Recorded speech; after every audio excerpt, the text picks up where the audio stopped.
কি দিয়ে ভাত রান্না করবেন ভেবে পাচ্ছেন না? ঘরে যদি পটল থাকে তাহলে বানিয়ে ফেলুন বাঙালিয়ানা পটল ভাজা। এটা দিয়ে ভাত খাবেন একেবারে চেটে পুটে, 2 প্লেট কেন 3 প্লেট ভাত খেয়ে আঙ্গুল চেটে পুটে উঠবেন এবং পরিবারের অন্য সদস্যরাও খেয়ে আবারও খেতে চাইবে।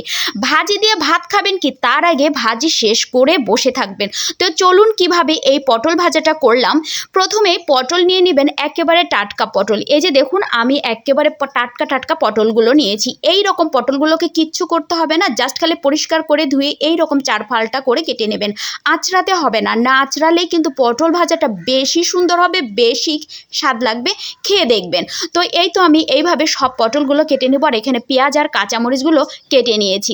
তারপরে রান্নার পর্বে চলে যাব।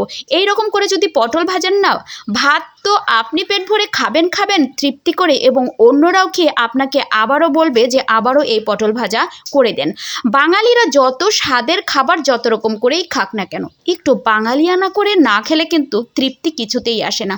আর তারপরে যদি ঘরে বাজার না থাকে, শুধু এটা ওটা থাকে, তখন কিন্তু অবশ্যই বাঙালিয়ানা ছাড়া কোনো উপায় নাই।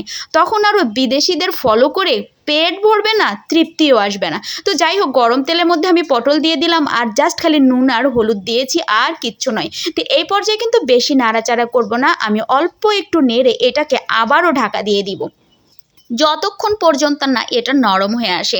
আমি কিন্তু ডুবো তেলে ভাজি পটল, কিন্তু আজকে আমি অল্প তেলেই ভাজি করে দেখাবো যে এই ভাজিটা কত সুন্দর জুসি আর ময়শ্চারাইজড হয়। এই ভাজিটা আমি ছোটোবেলা থেকে আমার মায়ের হাতে খেয়ে আসছিলাম। তারপরে যাই হোক, রেসিপিটা আমার মনে ছিল না, আমার ছোট বোন বাড়িতে আসছিল, ওর কাছ থেকে আমি রেসিপিটা আবারও ডাউনলোড করে নেওয়া হয়েছে। তো ভাজিটা জাস্ট খালি দেখতে থাকেন, এত দ্রুত হবে এবং পরিশ্রম ছাড়া কোনো ঝামেলাবিহীন। তো পটলগুলো যেহেতু সিদ্ধ হয়েছে, এই পর্যায়ে আমি কাঁচামরিচ আর পেঁয়াজগুলো দিয়েছি, সব সিদ্ধ হয়েছে। এখন জাস্ট খালি একটু উল্টে পাল্টে একটু পোড়া আপনাদের পছন্দ অনুযায়ী করে নেবেন, তবে বেশি ভাজবেন না। বেশি ভাজলে কিন্তু পটল যখন ঠান্ডা হয় তখন কিন্তু শক্ত হয়ে যায়। এই তো কাঁচামরিচগুলোও সিদ্ধ হয়েছে, কালারটা একটু চেঞ্জ হয়ে এসেছে এবং হালকা একটু পোড়া হয়ে এসেছে। এই পর্যায়ে আমি নামিয়ে ফেলবো এবং গরম ভাত দিয়ে আমি আমার বাচ্চাদেরকে পরিবেশন করব। আপনারাও কিন্তু এভাবে পরিবেশন করতে পারেন। কি যে মজা, খেয়ে এসে আমাকে জানাবেন যে আসলেও ভালো লেগেছে কিনা। আসলে আমাদের বাঙালিদের রান্না কিন্তু খুবই সহজ, খেতে কিন্তু খুবই মজা, তাই না?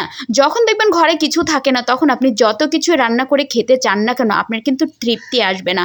আর বাঙালির এক পদে আপনি তৃপ্তি করে ভাত খেতে পারবেন। এই তো ছেলে মেয়েকে দিয়ে দিলাম।